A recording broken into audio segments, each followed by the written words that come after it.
So, one thing I was thinking about was when the Bennett family was murdered in 1984, DNA, as one detective said last week, was sort of pie in the sky. Like it was being talked about as a possible crime solving tool, but it was not anywhere near what it is today. So there was no DNA testing when this happened. But then there was DNA testing in this case in the late 1980s, in the early 1990s, in 1999, in the 2000s. As recently as July, a few weeks ago, there was some follow-up testing done, DNA testing on some of the evidence that the jury has seen in this case. And so you sort of have this progression of this technology where you used to need a stain that you could see with your naked eye, like a drop of blood the size of a quarter to get DNA, and now you can get DNA off a few skin cells that cannot even be seen with the human eye. And so a lot of today was testifying about specific times that DNA was tested and what those results were, and also just a primer for the jury on how all of this stuff works. And I should remind you that Alex Ewing is on trial right now for the murders of Bruce and Deborah Bennett and their daughter Melissa, as you said, Nicole.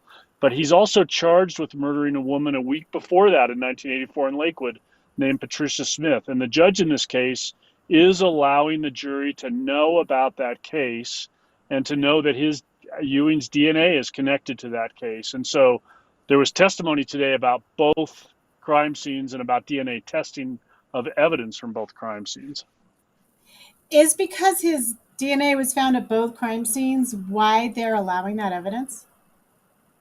It is. The prosecution argued that the crime is so similar. Attacks with hammers. Of course, in the Bennett case, they don't have a hammer. In the Smith case, they do. But in the Bennett case, they've got injuries that are consistent with a hammer. A sexual assault in both cases. Melissa Bennett and Patricia Smith, bodies left in similar conditions, with their faces covered and so forth. And then, the DNA that links him to both. And so the jury's allowed to be told about this, but they're not told, for example, that he's still facing trial in that case. And they're told they can only consider this to consider a similar modus operandi, that they can use it for identification purposes in this case, and that the prosecution can use it to rebut any suggestion by the defense that there was a mistake or an accident that led to Alex Ewing's DNA being at these crime scenes. And I think it's important to note the defense is trying to suggest that this DNA evidence is tainted because of problems with evidence handling over the years. And because things were worked a lot differently back then, there is some question about how things were handled, right? Like you kind of explained this the other day, but maybe you can go into a little bit more about how things have changed in crime scene processing since back then. Well, in 1984, it was not routine in a lot of police departments for investigators to use gloves when they were collecting evidence, for example. Aurora was one of those departments. Aurora had a situation where, let me back up a second. If you have evidence that has blood on it or saliva or really is wet for any reason, any body fluid that might be evidence, the practice is to dry that before it's put into storage, because otherwise it'll mold and become useless as evidence. And so a lot of police departments today have really sophisticated drying rooms, sterile rooms where they can dry stuff out. Well, in 1984, the Aurora Police Department dried out some of the evidence in the Bennett place essentially in a conference room. But in some of it, they draped this comforter from Melissa Bennett's bedroom over chairs to dry out. And there was not the practice of putting down sterile paper on something before they set evidence on it. There was not the practice of wearing gloves before they handled it. And so those are all things that would be done differently today. And the defense has done a good job of raising a lot of questions about that. It's obvious the jury's been asking a lot of questions about evidence handling, so they clearly have caught on to that theme. The big question is whether they can suggest some way that Alex Ewing's DNA could be at these crime scenes that's different than what the prosecution said, which is it proves that he killed these people. which is why that timeline of when he was in Colorado, that short little period of time, is so important, right? Yes, absolutely. So Patricia Smith was killed on January 10th, 1984. The Bennetts were killed either late the night of January 15th or the morning of January 16th, 1984. And Alex Ewing was arrested in Arizona 11 days after that and has been in custody almost all of the time since then, except for a brief period of 2 days when he was in Nevada. And so the jury's not allowed to be told, for example, that he's been in prison all these years for an axe handle attack on a couple in Henderson, but they have been told that he has been out of Colorado from January 27th, 1984 until last year when he was extradited here to face these charges, and they've been told that he has had no access to crime labs or anywhere where the evidence in this case is stored. So he would have I'm had to basically been in that room where they brought, or their house, or in that room where they brought the evidence for his DNA to be able to get there.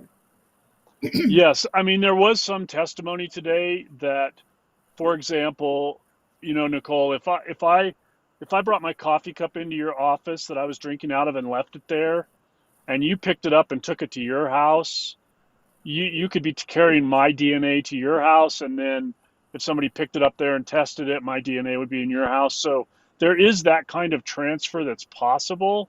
But in this case, we're talking about DNA extracted from semen, and we're talking about DNA extracted from carpeting underneath Melissa Bennett's body, carpeting underneath Patricia Smith's body, a comforter covering Melissa Bennett's head, a children's blanket covering Patricia Smith's body.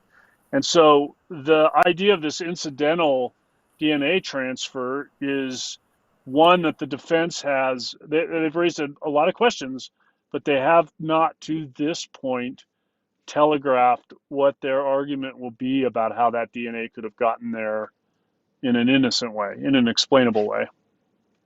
One more question about this, how things have changed over the years.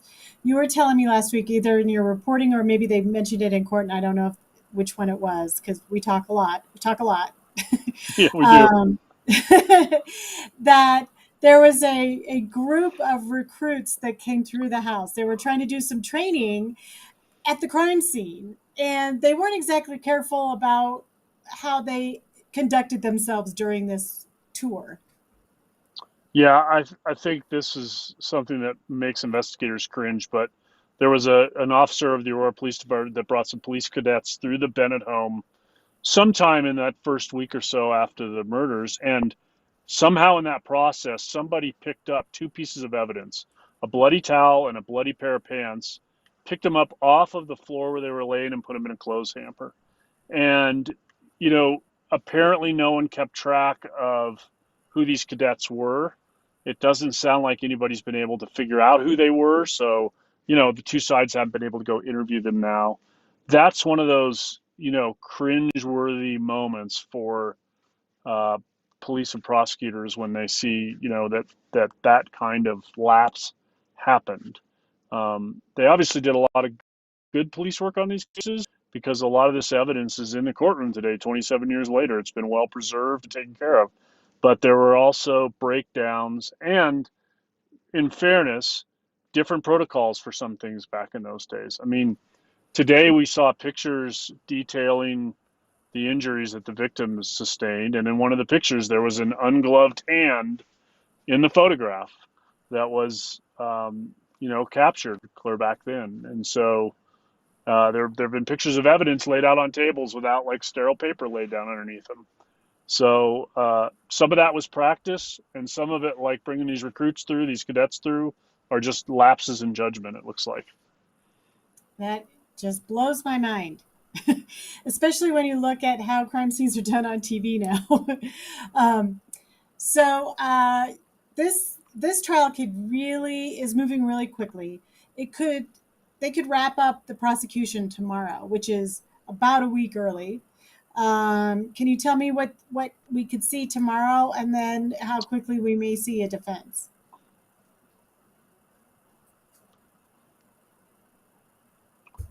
Remember, this trial was originally scheduled for 5 weeks.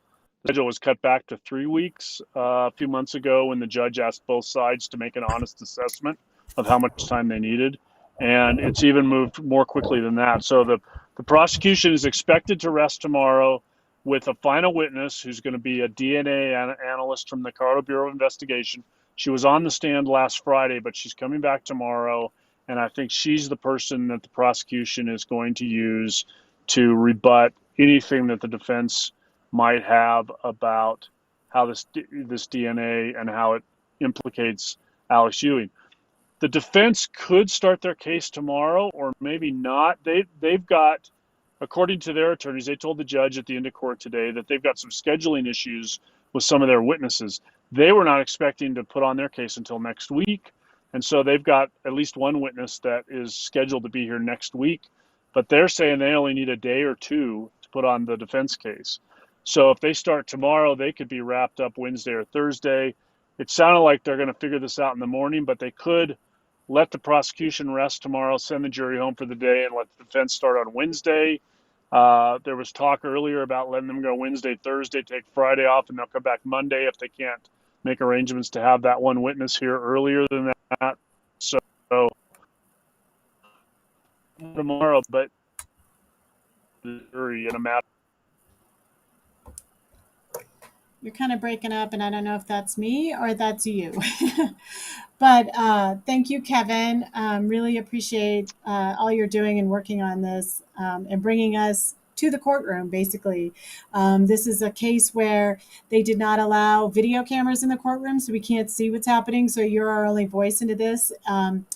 If you want to know more about this case and you want to learn more about all the cases that have been linked to Alex Christopher Ewing, you could go to our podcast. It's everywhere you can get a podcast these days. It's called Blame the Fear All These Years. There are 11 episodes prior to what we're working on right now in this. So take a listen to that. That tells you all you need to know, and it kind of details the entire history of the suspect, but also these families and what they've gone through all these years. And then also, if you want daily updates on the case, text BLAME, BLAME, to 303-871-1491. And again, Kevin, we'll be back here tomorrow, and maybe we'll be talking about how the prosecution wrapped up. Thanks, everyone.